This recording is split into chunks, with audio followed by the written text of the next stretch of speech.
Kejar swasembada pangan, Brigade Pangan Sumber Sejahtera Kecamatan Gragai mulai olah lahan. Pemerintah Desa Batin Pengambang, Kecamatan Batang Asai, cegah alih fungsi lahan sawah dengan perdes.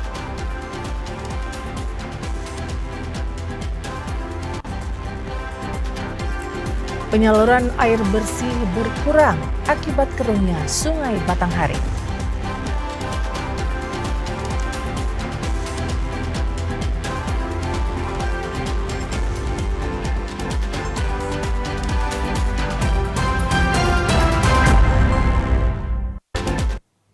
Assalamualaikum warahmatullahi wabarakatuh. Terima kasih Anda masih menyaksikan Jambi hari ini, edisi Minggu 21 September 2025. Dan selain 3 berita Mautadai, redaksi kami juga telah menyiapkan sejumlah informasi penting dan menarik lainnya untuk Anda. Bersama saya Miki Sarjono. Dan saya Karandiriana, inilah Jambi hari ini selengkapnya.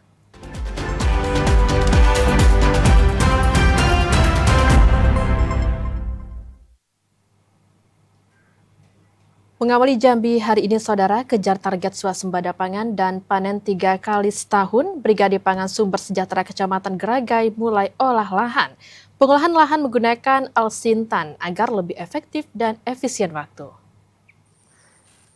Brigade Pangan Sumber Sejahtera di Kecamatan Gragai, Kabupaten Tanjung Jabung Timur, saat ini tengah mengolah lahan untuk mencapai target IP 300 atau indeks pertanaman 3 kali setahun. Lahan yang dikelola seluas 206 hektar ini terdiri dari 8 kelompok tani yang bekerja sama untuk meningkatkan produksi pangan. Manajer Brigade Pangan Sumber Sejahtera, Khairul Aditya mengatakan, dalam proses pengolahan lahan, pihaknya menggunakan sejumlah alat dan mesin pertanian atau alsintan modern seperti rotavaktor dan mesin bajak. Alsintan ini diberikan langsung oleh pemerintah pusat. Penggunaan alsintan ini bertujuan untuk meningkatkan efisiensi dan efektivitas dalam pengolahan lahan, sehingga tanah siap untuk ditanami dengan baik. Menurut rencana, jenis padi yang akan ditanam merupakan impara dan dimulai pada akhir bulan ini hingga awal Oktober. Brigade Pangan Sumber Sejahtera akan menggunakan sistem tanam mundur atau tandur hingga tebar benih lahan yang disesuaikan dengan kondisi lahan dan cuaca saat ini. Sistem ini memungkinkan petani untuk mengoptimalkan penggunaan benih dan meningkatkan hasil panen. Dengan target IP 300, Brigade Pangan Sumber Sejahtera menunjukkan komitmennya untuk terus meningkatkan produksi pangan dan memberikan manfaat yang besar bagi masyarakat dan petani di Kabupaten Tanjung Jabung Timur. Untuk MT3, saat ini sudah melakukan pengolahan seluas kurang lebih 25 hektar dengan menggunakan rotavator dan juga TR4. Kemudian yang menjadi kendala kami di lapangan saat ini untuk BBM. Kami kesulitan untuk mencari BBM karena kebutuhan alat ini satu harinya itu bisa 80 liter. Melalui penggunaan alsintan modern dan sistem tanam yang efektif, diharapkan Brigade Pangan Sumber Sejahtera dapat mencapai target yang telah ditetapkan dan meningkatkan kesejahteraan petani. Kliva, TVRI Jambi melaporkan. Saudara, pemerintah Desa Batin Pengambang Kecamatan Batang Asai melakukan inovasi guna melindungi sektor pertanian, terutama lahan sawah produktif dari ancaman pertambangan emas tanpa izin atau peti yang marak di wilayah eks-marga Batin Pengambang. Laju pertambangan emas tanpa izin, peti atau dompeng kian memprihatinkan dan mengancam lahan pertanian. Kondisi ini harus menjadi perhatian serius untuk melindungi kawasan pertanian dari alih fungsi lahan. Salah satunya Desa Batin Pengambang, Kecamatan Batang Asai, dengan luasan lahan pertanian padi sawah mencapai 50 hektar.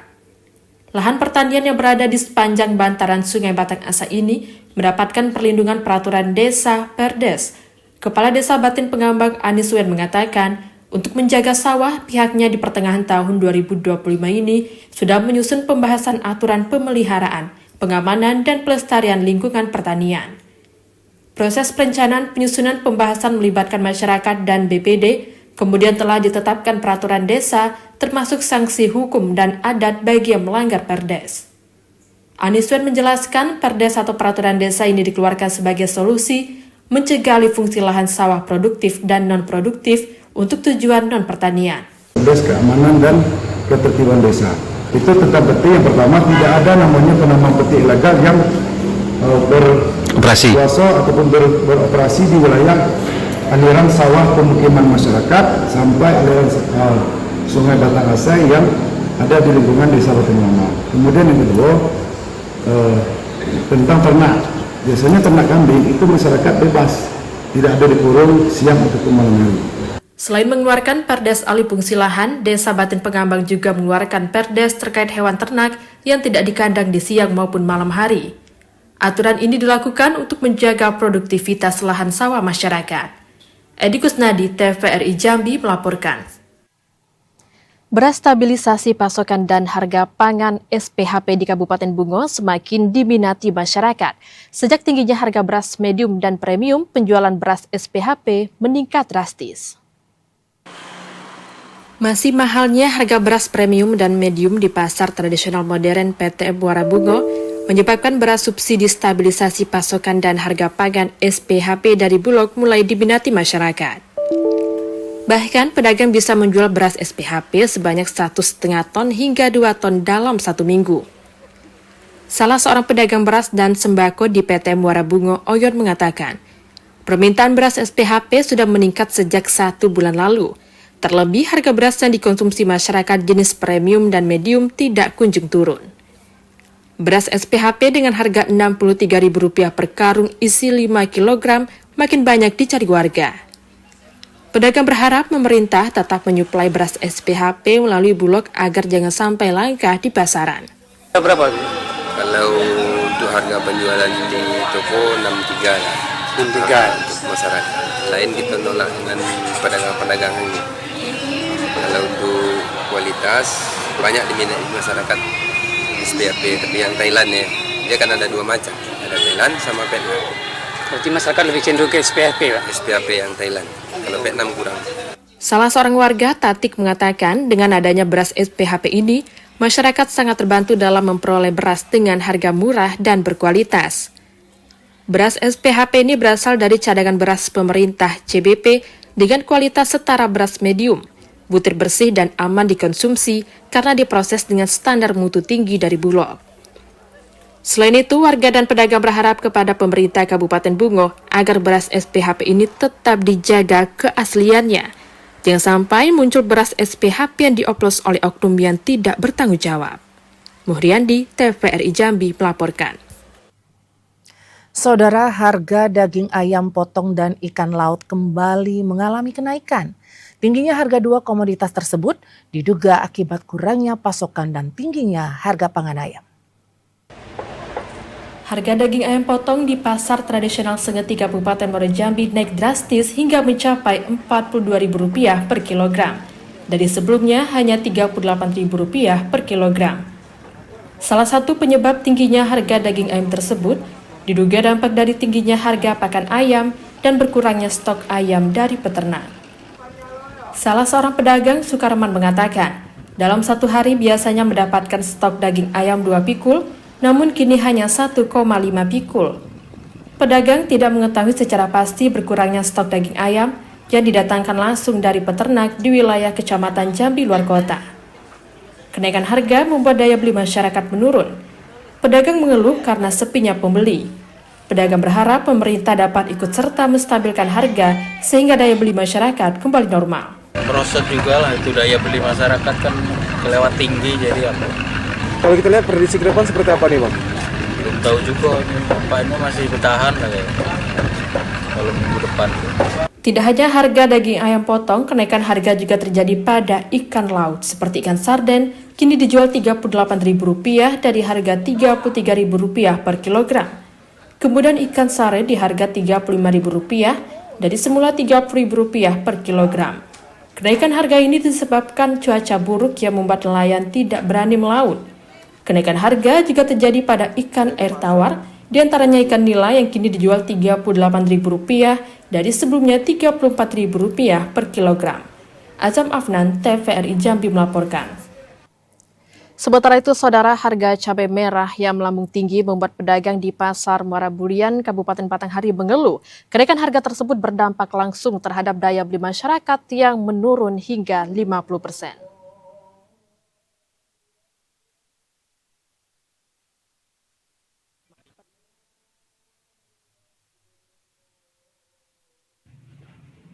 Sejak 1 pekan terakhir, harga cabai merah di pasar Keramat Tinggi Muara Bulian Batanghari terus mengalami kenaikan drastis. Dari harga normal Rp30 sampai Rp35.000 per kilogram, kini melonjak hingga Rp60 sampai Rp65.000 per kilogram. Tak hanya cabai merah, harga daging ayam potong juga ikut naik, menyentuh Rp35 sampai Rp40.000 per kilogram. Salah seorang pedagang Jamal mengatakan, saat ini harga cabai merah sedikit turun dibanding hari sebelumnya dari Rp75.000 menjadi Rp60 sampai Rp65.000 per kilogram. Namun kenaikan harga sejumlah bahan pokok tetap berdampak terhadap daya minat pembeli yang menurun hingga 50%. Sekarang 65. Dari harga berapa sebelumnya, Bang? Kemarin 75, baju turun 10.000. Stoknya terbatas berarti, Bang, ya? Terbatas, nggak ada stok. Pengaruh, Bang, dengan daya pembeli, Bang? Pengaruh. Menurun, Bang? Menurun 50%. Pedagang berharap lonjakan harga bahan pokok ini tidak berlangsung lama, dengan harapan daya beli masyarakat dapat kembali normal dan aktivitas pasar kembali bergeliat. Ade Juniawan, TVRI Jambi melaporkan. Saudara, tetaplah bersama Jambi hari ini karena kami masih akan kembali dengan sejumlah informasi penting dan menarik lainnya. Di antaranya warga keluhkan kemacetan di Jembatan Aurduri 1.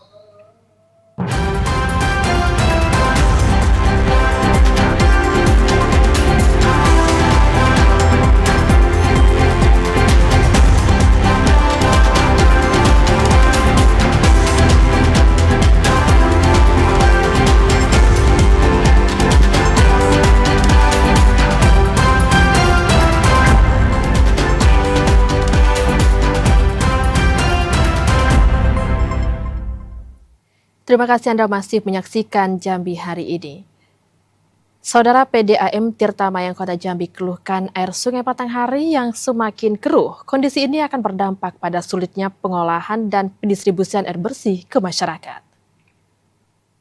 Kondisi Sungai Batanghari di Kota Jambi semakin keruh. Hal ini disebabkan banyaknya aktivitas ilegal di daerah hulu sungai yang menyebabkan tercemarnya Sungai Batanghari. Kondisi ini dikeluhkan oleh perusahaan daerah air minum PDAM Tirtamayang Kota Jambi. Pasalnya mereka lebih sulit mengelola air tersebut menjadi jernih.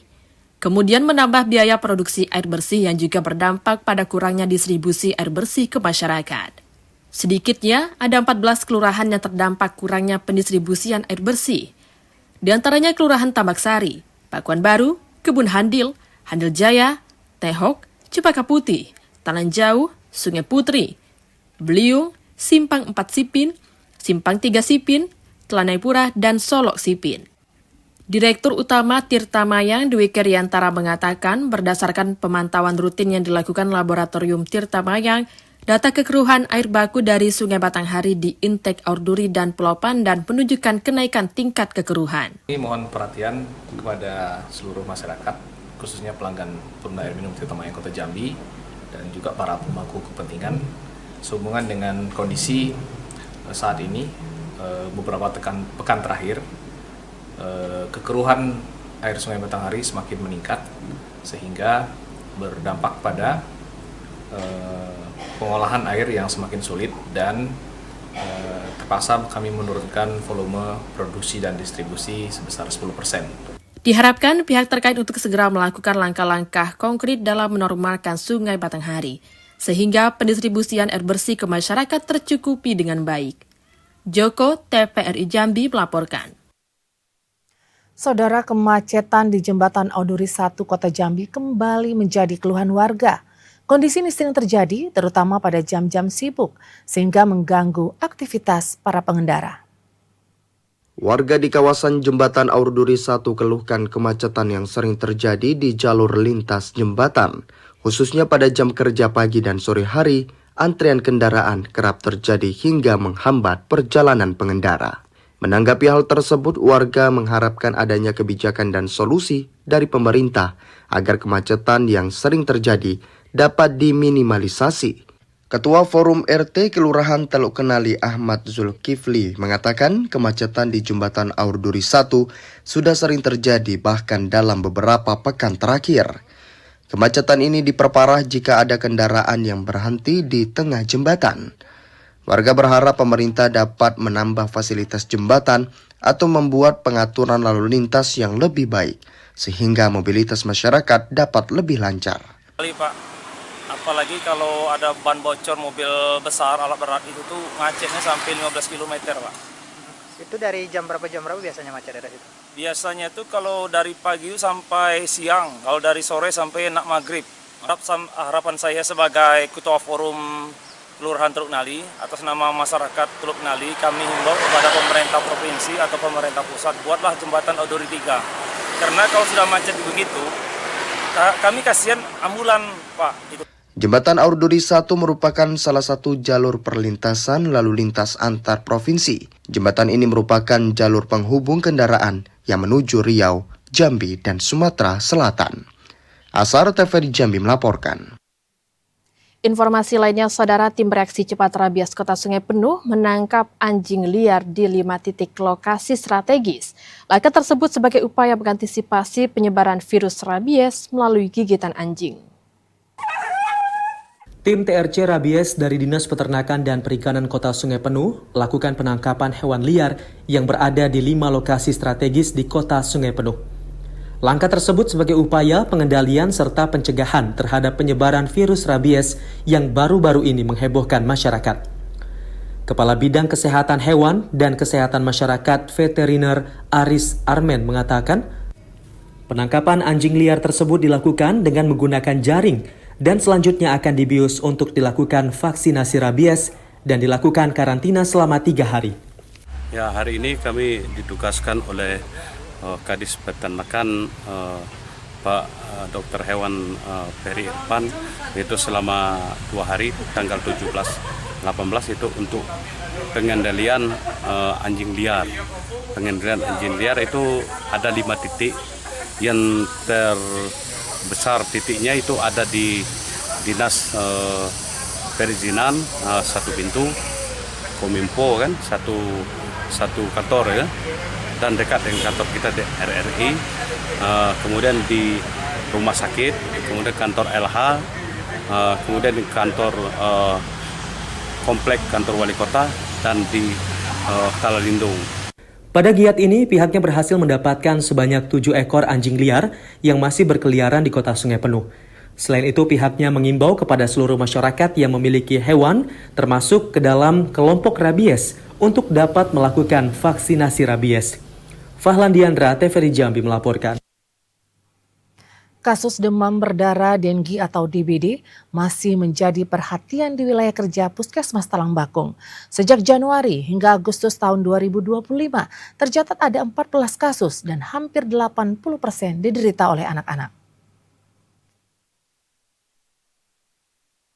Jumlah kasus demam berdarah Denggi (DBD) di wilayah kerja Puskesmas Talang Bakung terhitung sejak Januari hingga awal September 2025 terdata 14 kasus.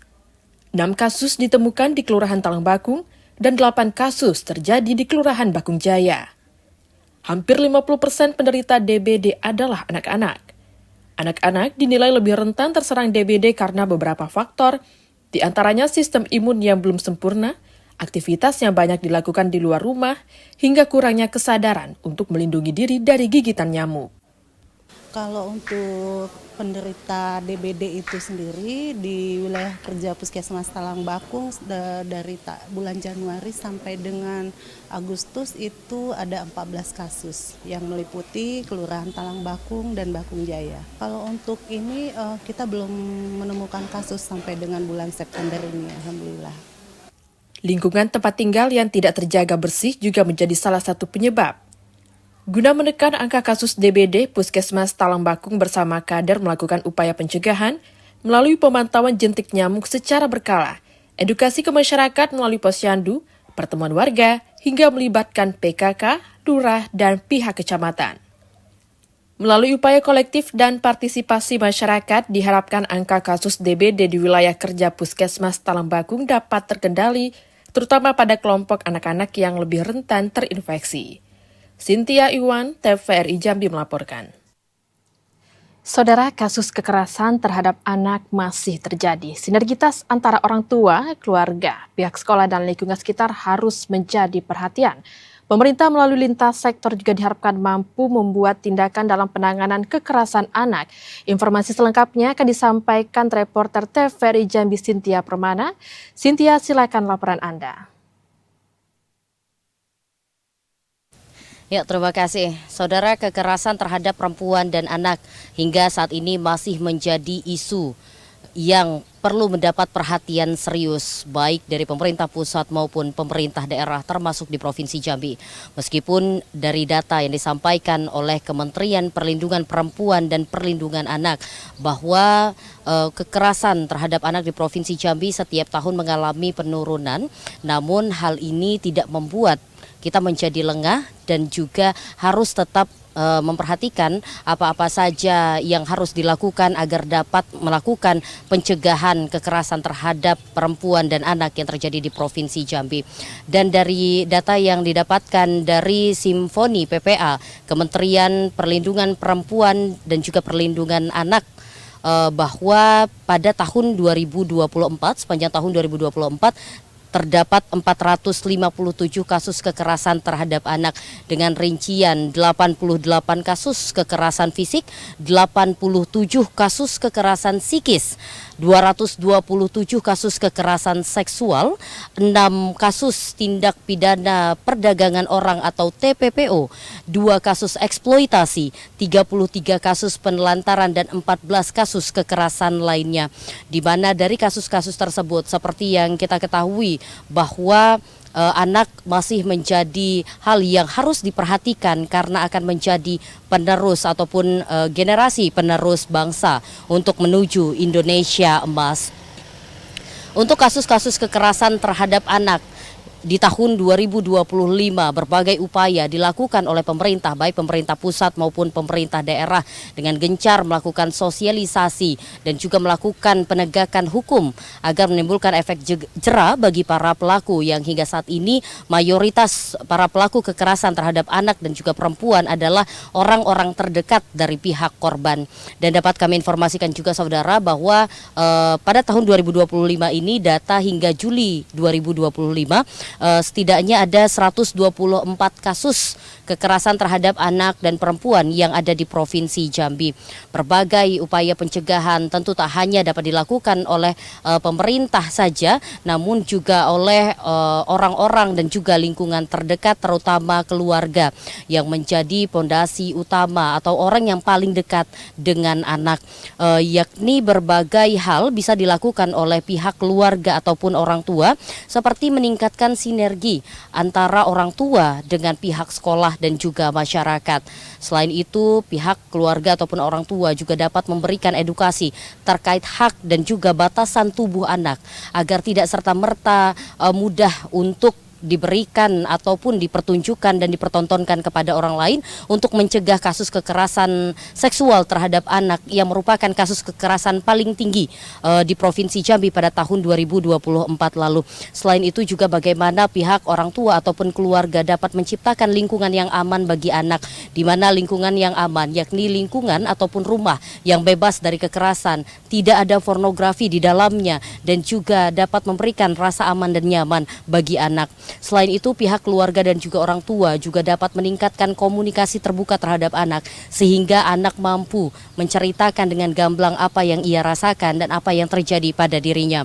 Selanjutnya juga adalah peningkatan pengetahuan orang tua begitu penting agar dapat memberikan pendidikan yang baik bagi anak dan juga dapat memberikan pengawasan agar anak terhindar dari kekerasan tak hanya di dalam rumah namun juga di luar rumah seperti sekolah dan ketika mereka bersosialisasi dengan masyarakat. Selain itu, pemerintah juga memiliki peran yang begitu strategis dalam pencegahan kekerasan terhadap anak dan juga perempuan seperti penguatan komunitas, lalu menciptakan atau meningkatkan kualitas dari pelayanan dan pelaporan agar masyarakat dengan mudah dapat memberikan laporan jika ada kasus kekerasan terhadap anak dan perempuan yang terjadi di lingkungan sekitar mereka, dan juga bagaimana meningkatkan koordinasi antar lintas sektor sehingga kasus kekerasan terhadap perempuan dan anak dapat dicegah, diminimalisasi, bahkan dientaskan. Demikian dapat kami laporkan. Kembali ke studio. Baik, terima kasih atas laporan Anda Cynthia. Selamat sore dan selamat bertugas kembali. Informasi lainnya, Saudara, DPRD Tebo pastikan akan memperjuangkan usulan ratusan formasi P3K ke pemerintah pusat, bahkan menyiapkan opsi lain jika tidak diakomodasi. Terkait ratusan tenaga honorer R4 bersama honorer P3K yang sebelumnya mendatangi kantor Bupati dan DPRD Kabupaten Tebo. Wakil Ketua DPRD Kabupaten Tebo, Ihsanuddin, memastikan pihaknya akan memperjuangkan nasib para honorer. DPRD segera mengusulkan 399 formasi ke Kementerian Pan-RB. Formasi tersebut terdiri dari 200 tenaga kesehatan, 155 guru, 30 tenaga lingkungan hidup, serta 14 penyuluh lapangan KB. Usulan itu akan langsung dibawa ke BKN dan kementerian terkait di Jakarta agar segera mendapat persetujuan. Lebih lanjut, DPRD menyiapkan langkah alternatif jika usulan formasi tidak diakomodir dalam skema P3K. Tenaga honorer akan didorong untuk dialihkan menjadi penyedia jasa lainnya pemerintah atau PJLP. DPRD menegaskan komitmennya untuk terus mengawal aspirasi honorer R4 hingga ada kepastian status dan masa depan mereka. Intizam, TVRI Jambi melaporkan. Saudara, tetaplah bersama Jambi hari ini, karena kami akan masih kembali dengan sejumlah informasi penting dan menarik lainnya. Di antaranya Bupati Monadi hadir pelantikan KONI Kerinci periode 2025-2029.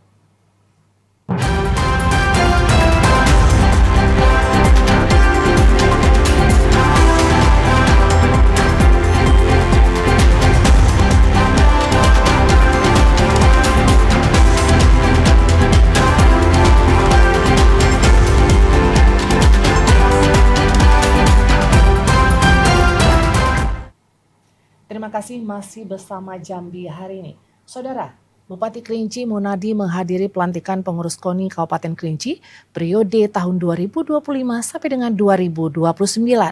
Momentum itu diharapkan menjadi langkah baru untuk mendorong kemajuan prestasi olahraga dan melahirkan atlet kebanggaan daerah. Bupati Kerinci Monadi menghadiri pelantikan pengurus Komite Olahraga Nasional Indonesia KONI Kabupaten Kerinci periode 2025-2029. Acara yang berlangsung khidmat tersebut dipimpin langsung Ketua Umum KONI Provinsi Jambi, AKBP Mat Sanusi. Pada prosesi tersebut, Nafrizal resmi dilantik sebagai Ketua KONI Kabupaten yang baru. Pelantikan ditandai dengan penyerahan bendera, pemasangan pin, serta penandatanganan naskah pelantikan yang disaksikan pengurus KONI dari kabupaten dan kota seprovinsi Jambi. Bupati Kerinci Monadi menyampaikan harapan agar kepengurusan KONI yang baru dilantik mampu membawa perubahan dan kemajuan bagi olahraga di Kabupaten Kerinci. KONI ini adalah pelantikan pengurus KONI Kabupaten Kerinci untuk periode 2025 sampai 2029. Semoga dengan ada pelantikan dan pengukuhan dari KONI provinsi, mudah-mudahan ada kekuatan legitimasi dari pengurus KONI kabupaten untuk menggerakkan cabang olahraga yang ada di kabupaten ini. Ketua KONI Provinsi Jambi AKBP Mat Sanusi menekankan pentingnya sinergi yang baik antara pengurus KONI, pemerintah daerah, dan seluruh pemangku kepentingan untuk membangun olahraga yang lebih maju. Baru saja saya mengukuhkan dan melantik Ketua KONI serta pengurus KONI Kabupaten Kerinci periode 2025-2029. Semoga pengurus KONI Kabupaten Kerinci ini bisa bekerja ya, karena sebentar lagi ada ke Porprov di Tanjung Jabung Barat tahun depan. Ya, tinggal beberapa bulan lagi. Semoga Kerinci dengan kepengurusan ini bisa menyiapkan diri untuk mengikuti Porprov nanti di Tanjung Jabung Barat. Dengan kepengurusan baru, KONI Kabupaten Kerinci diharapkan menjadi motor penggerak prestasi olahraga daerah sekaligus mencetak atlet potensial yang mampu bersaing di tingkat provinsi, nasional, bahkan internasional. Ilwan, TVRI Jambi melaporkan. Pemerintah Kabupaten Merangin membongkar 11 warung yang menjadi tempat penyebaran penyakit masyarakat. Penertiban ini dilakukan setelah pemerintah memberikan peringatan kepada pelaku usaha. Pemerintah Kabupaten Merangin telah melakukan upaya persuasif untuk menghentikan penyakit masyarakat di Kelurahan Dusun Bangko, Kecamatan Bangko, Kabupaten Merangin pada akhir bulan Juli lalu. Dalam upaya persuasif itu, pelaku usaha menyatakan sepakat untuk tidak melanggar peraturan daerah atau melakukan bisnis ilegal. Namun, kesepakatan dan peringatan ini dilanggar. Pelaku usaha kembali menjual minuman keras, menjalankan bisnis prostitusi, hingga menjadikan tempat ini sebagai lokasi penyalahgunaan narkoba. Oleh karena itu, pemerintah Kabupaten Merangin mengeksekusi 11 warung di kawasan tersebut sebagai bentuk tindakan tegas. Pembongkaran ini dipantau langsung oleh Bupati Merangin Muhammad Syukur dan Wakil Bupati Merangin Abdul Hafid. Kapolres Merangin AKBP Kiki Firmansyah dan Komandan Distrik Militer 0420 Sarko Letnan Kolonel Infanteri Yahya Wisnu turut mengawal proses eksekusi tersebut. Bupati Merangin Muhammad Syukur mengatakan eksekusi ini dilakukan supaya Kota Bangko bersih dari penyakit masyarakat. Tindakan ini diharapkan menimbulkan efek jerah bagi masyarakat. Luar biasa penghormatan saya terhadap kawan-kawan yang bekerja di dunia ini. Bahkan saya undang ke rumah dinas, saya mintakan silakan kalau mau jualan warung-warung di sini silahkan. Dari jam 9 pagi atau dari jam 6 pagi sampai jam 9 malam. Artinya lewat jam 9 malam tidak mungkin ada kehidupan lagi di sini. Tapi setelah 2 minggu saya pantau juga tidak dengar. Akhirnya sesuai dengan kesepakatan kita bongkar. Dan itu hari ini kita lakukan. Bila pelaku usaha nekat membangun warung dan berbisnis ilegal kembali, maka pemerintah tidak segan-segan langsung melakukan pembongkaran. Sementara itu, masyarakat yang turut menggunakan bangunan ini sebagai tempat tinggal akan diberikan bantuan. Tindakan pemerintah ini mendapatkan apresiasi dari tokoh agama. Ketua Dewan Masjid Indonesia Kabupaten Merangin Arfandi mengatakan, penyakit masyarakat di kawasan ini perlu dihentikan karena turut membahayakan generasi muda.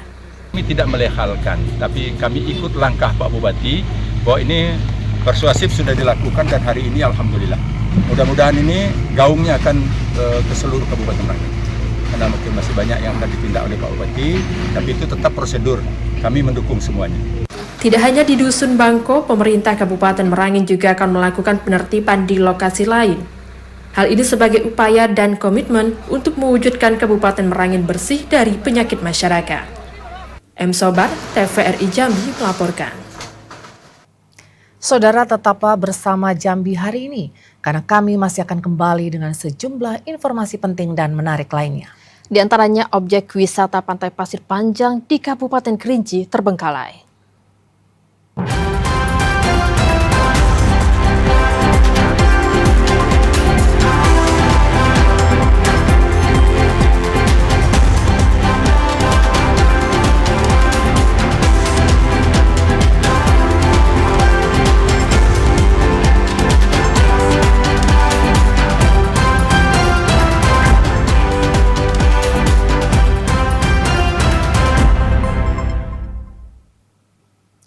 Pemerintah Provinsi Jambi menargetkan mampu memperoleh pendapatan daerah sebesar 70 miliar rupiah dari program pemutihan pajak kendaraan bermotor yang dibuka sejak bulan Agustus hingga akhir Desember tahun 2025.